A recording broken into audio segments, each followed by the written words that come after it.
against King Ethan, and Foltest sent help. It was one battle to the next, one conflict after another. It was a life of war. I was seldom home, and I found comfort in drink. Grew so fond of hooch, I couldn't part with it when I did get home. All right. What then? I went from front to front, battle to battle, collecting soldiers' coin, while Anna sat alone with the babe for months. Later, I learned she'd not been so alone after all. For nearly 3 years, she'd found comfort in the arms of one Evan, a childhood friend, a dog's bunghole.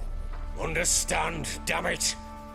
One tussle in the hay I'd have waved aside, put it out of my mind. But the woman cuckolded me for years, without a whisker of concern for me, for my love.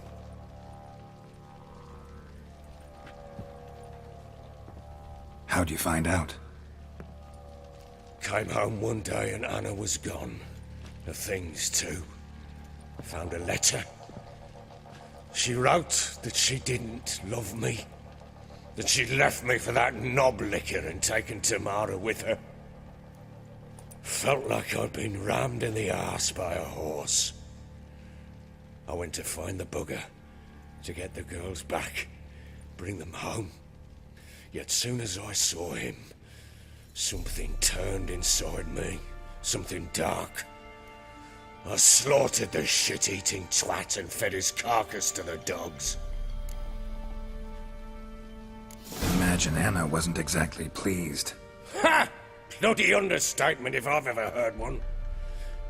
She flew into a fit, hysteria, threw herself at me, kicking and clawing. Finally grabbed a knife. It would have been the end of me if I'd not leapt aside. It was the first time I hit her. I had to calm her. Felt I had no other means. Things changed. They would never be the same. Anna tried to take her own life, and mine, several times. She would prod me, goad me, taunt me, in the hope I would hit her again, perhaps. She'd scream that I'd robbed her life of love, that I'd destroyed the idea for her, and so might as well kill her. How many times I apologized. How many armfuls of blooms and gifts I brought. She cared not a bit. 2 years of her anger had turned to indifference, broken at times by her bouts of hysteria and my bouts of drunkenness. Cannot fathom how we survived those years, but we did. Though as you know now, not everything was as it might have seemed.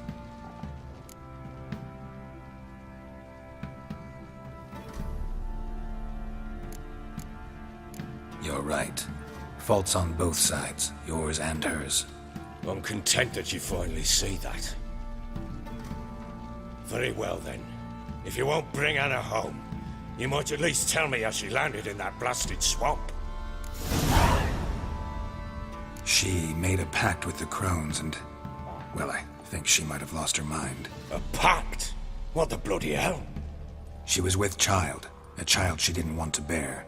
Went to the crones for help. They promised to rid her of the problem in exchange for a year of her service. And they kept their word, in their own twisted way. What do you mean? Anna must have thought the child inside her would somehow disappear. Instead, the crones sapped her of strength, and ultimately forced her body to miscarry. I think that's when she started to lose her mind. Then they placed magic tethers on her, tethers that cause great pain when tested. A guarantee she'll pay off her debt.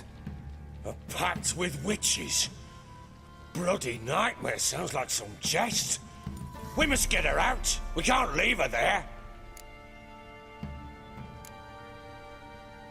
Venturing into the swamp, even with armed men, is just a bad idea. It's a dangerous place inherently, and I think those crones are a greater threat than anyone realizes. I'll not sit on my arse waiting for them to return her. Would you wait? Count on their mercy if they had your daughter? Probably not, but I'm a witcher.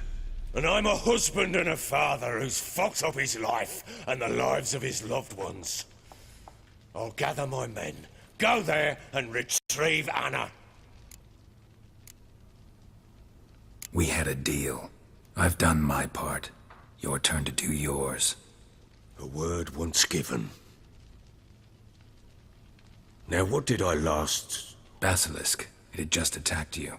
Ah, right. Gargantuan.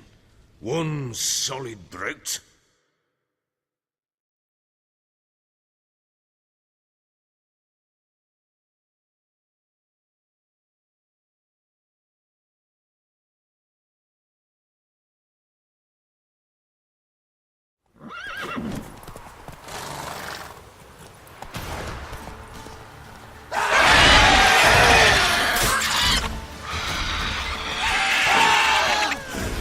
It landed right in front of us. I thought we breathed our last. Watch out! If I don't survive this, you're to take whatever you want from the fortress. You'll survive! Let's show this bastard what we're worth.